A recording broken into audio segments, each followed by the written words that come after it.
Hello everyone, good morning. Ranjitha here from wow Manmanam. இன்றைக்கி ஒரு விதை சேகரிப்பு வீடியோ. நம்ம இங்கே பப்பாளி மரத்தில் நம்ம கட் பண்ண பப்பாளியில் இதுக்கு முன்னாடி கிட்டத்தட்ட 3 பப்பாளி கட் பண்ணியிருக்கோம். 3லேயுமே விதையே இல்லை. ஸோ நான் இது அப்போ நேச்சுரலான நாட்டு இது இல்லை போல், விதையே இல்லை. அதுவும் எனக்கு ரீசண்டாக விதை இல்லாத பழங்கள் சாப்பிட்றதுல எனக்கு அவ்வளோ பெரிய அபிப்பிராயம் கிடையாது.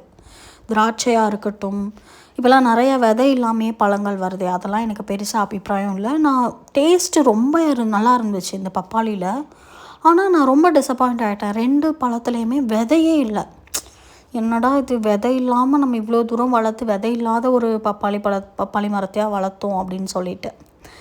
பட் எனக்கு இப்போ ரொம்ப ஹாப்பி. ஏன்னா அந்த இதெல்லாமே ரொம்ப குட்டியாகவே பழுத்துருச்சு. ஸோ அதனால அதில் விதைகள் வர்றது இல்லாமல் இருந்திருக்கு. இது அதை விட டபுள் சைஸு கொஞ்சம் பெரிய பழம், அதில் இதில் கொஞ்சம் விதைகள் இருக்குது. இதை விட பெரிய பழம் பப்பாளி மரத்தில் இருக்குது. அதை கட் பண்ணி பார்த்தா தெரியும் அதில் எவ்வளோ விதைகள் இருக்குது அப்படின்னு சொல்லிட்டு. ஸோ நான் ஃபைனலி ஹாப்பி. நான் விதையோட என்னோடய பப்பாளி மரம் இருக்கிறது. அதெல்லாம் எனக்கு அக்செப்ட் பண்ண முடியல. லைக் விதை இல்லாத பழங்களை நான் வாங்கவும் மாட்டேன். நான் கடையில் விற்றாலுமே நான் வாங்க மாட்டேன். ஏதோ எனக்கு அதில் நான் ரொம்ப டீப்பாக அதில் போகலை. லைக் அதில் என்ன பெனிஃபிட்ஸ் இருக்குது, எதனால் அப்படி ஆயிருக்கு, அப்படி வந்திருக்கு, அதெல்லாம் கிடையாது. பட் நான் மேக்ஸிமம் சீட்லெஸ் எனக்கு அக்செப்டபுளாக தெரியலை. அதனால நான் அதை யூஸ் பண்ணுறது வாங்குறதெல்லாம் கிடையாது. ஸோ எனக்கே இப்படி வளர்ந்துருச்சுன்னு நான் ரொம்ப வருத்தப்பட்டேன். பட் இப்போது நான் ஹாப்பி. ஸோ அது குட்டியாக இருந்ததுனால விதை வராமல் இருந்திருக்கு. வளர்ச்சிகள் கம்மியாக இருந்திருக்கு அந்த பழங்களில். அதுக்கப்புறம் பார்த்திங்கன்னா, இது நம்மளோட மாடியில் நம்ம எடுத்த புடலங்காய் அதை கட் பண்ணப்போ இந்த விதை இருந்துச்சு. அதே மாதிரி பாவக்காயில் ஒரே ஒரு விதை இருந்துச்சு. அதை நான் அந்த புடலங்காய் கவரில் போட்டு வச்சுருக்கேன். அப்புறம் இது நான் கோவக்காய் விதைக்காக எடுத்து வச்சுருக்கேன். பார்ப்போம், நிறைய பேர் சொல்லுவாங்களா கோவக்காய் நறுக்குன்னு கழுவுன தண்ணியை நான் ஊற்றுனதில் வளர்ந்தது கொடி அப்படின்ட்டு. ஸோ நம்மளும் ட்ரை பண்ணி பார்ப்போம் அப்படின்ட்டு. இது கேப்சிகம். நம்ம அன்றைக்கி நான் இதுக்கு முன்னாடி விதை எடுத்த வீடியோ போட்டிருந்தேன் இல்லையா, அது. அப்புறம் இது மாடியில் நம்ம மாடியில் எடுத்த மஸ்கு மெலன், முலாம்பழம், கிர்னி பழம், அந்த பழத்தோட விதையை காய வச்சு அதை ஒரு பேக்கெட்டில் போட்டு வச்சுருக்கேன். ஸோ நான் என்னென்ன விதைகள்லாம் சேகரித்து வச்சுருக்கேங்கிறத இன்றைக்கி நான் நானே சேகரித்த விதைகளை நான் உங்களுக்கு இப்போ காட்டுறேன். இது ஃபுல்லுமே தக்காளி, அப்புறம் லாங் பீனோட விதைகள் இருக்குது. ஃபுல்லாக தக்காளி, நாட்டு தக்காளி விதைகள் தான். தக்காளி நாற்று நமக்கு தேவையே படுறதில்ல. பட் நான் எங்கள் வீட்டில் தேவைப்படுது, அம்மாவுக்கு அவங்களுக்கெல்லாம் கொடுக்குறதுக்காக எடுத்து வச்சுருக்கேன். அப்புறம் இது பச்சை கத்திரிக்காய். இங்கே மாடியில் இருந்த கத்திரிக்காய் நல்லா பெருசாக வளர்ந்துருந்துச்சு. அந்த கத்திரிக்காயோட விதை இது. ஸோ நான் அதை கலெக்ட் பண்ணி காய வச்சு எடுத்து வச்சுருக்கேன். ஸோ நிறைய விதைகள் நம்ம இப்போ இதெல்லாம் வாங்க தேவையே இல்லை. இதுக்கப்புறம் நம்ம கடையில் அந்த ஒரு ஃபீலிங்கே நமக்கு ரொம்ப ஹாப்பியாக இருக்குது. ஸோ இது மாடியில் இருந்த மணத்தக்காளி காய வச்சுருக்கிறது. ஸோ அதுக்கப்புறம் இது நம்ம இப்போ எடுத்த பப்பாளியோட விதையை நான் இதில் போட்டிருக்கேன். அதுக்கப்புறம் அதுக்கு பின்னாடி எல்லாத்தையுமே எடுத்தாச்சு. இன்னும் இதுக்கு முன்னாடியும் நான் நிறையா விதைகள் கலெக்ட் பண்ணி வச்சுருக்கேன். அதையும் நான் காட்டுறேன். இன்றைக்கி நான் கலெக்ட் பண்ண விதைகளை மட்டும் நான் உங்கள்கிட்ட காட்டுறேன்.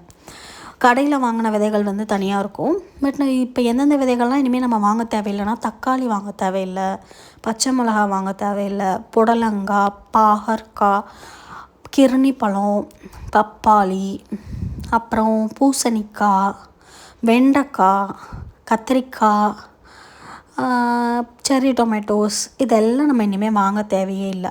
இதுக்கு முன்னாடி நான் கலெக்ட் பண்ண விதைகளையும் நான் ஒரு பாக்ஸில் போட்டு தனியாக சேகரித்து வச்சுருக்கேன். ஸோ அதையுமே நான் காட்டணும்னு நினைக்கிறேன். இது பூசணிக்காய் நம்ம இதுக்கு முன்னாடி வீடியோ போட்டிருக்கோம் எடுத்தது.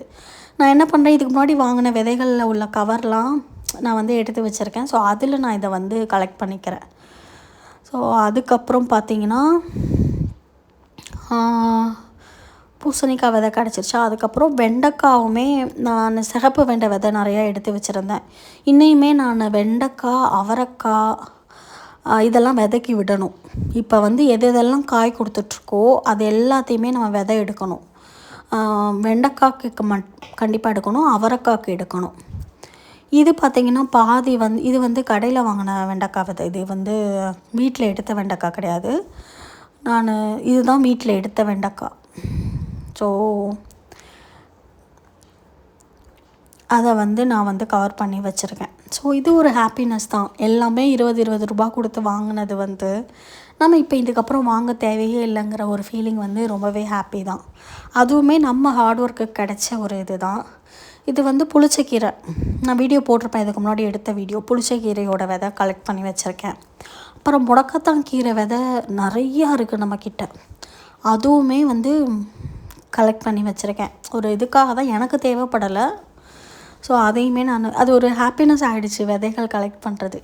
இதுவும் நம்ம இங்கே மாடியில் எடுத்த வெண்டைக்காய் விதை தான்.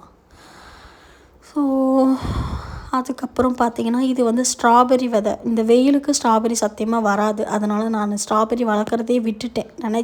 அந்த நினப்பையே மனசுலேருந்து அழிச்சிட்டேன். ஸ்ட்ராபெரிலாம் நம்மளோட சென்னை கிளைமேட்டுக்கு வந்து வரும்னு நான் எக்ஸ்பெக்ட் பண்ணது ரொம்ப தப்புன்னு. ஸோ 2-3 செடி கஷ்டப்பட்டு விதை போட்டு வளர்த்து அது ஃபுல்லாக கருகி போயிடுச்சு வெயிலில். ஓகே, இயற்கைக்கு மாறாக நம்ம எதுவுமே பண்ண முடியாதுங்கிறது நிறையா தடவை இயற்கை நமக்கு உணர்த்திக்கிட்டே இருக்குது. பீன்ஸுமே ரொம்ப நமக்கு வந்து வெயிலில் கருகிக்கிட்டே இருக்குது. ஸோ அதுக்கு என்ன பண்ணுறதுன்னு நம்ம பார்க்கணும். இதுதான் நான் கலெக்ட் பண்ண விதைகள் எல்லாம் உங்கள்கிட்ட ஷேர் பண்ணிட்டேன். Happy gardening. தேங்க்யூ.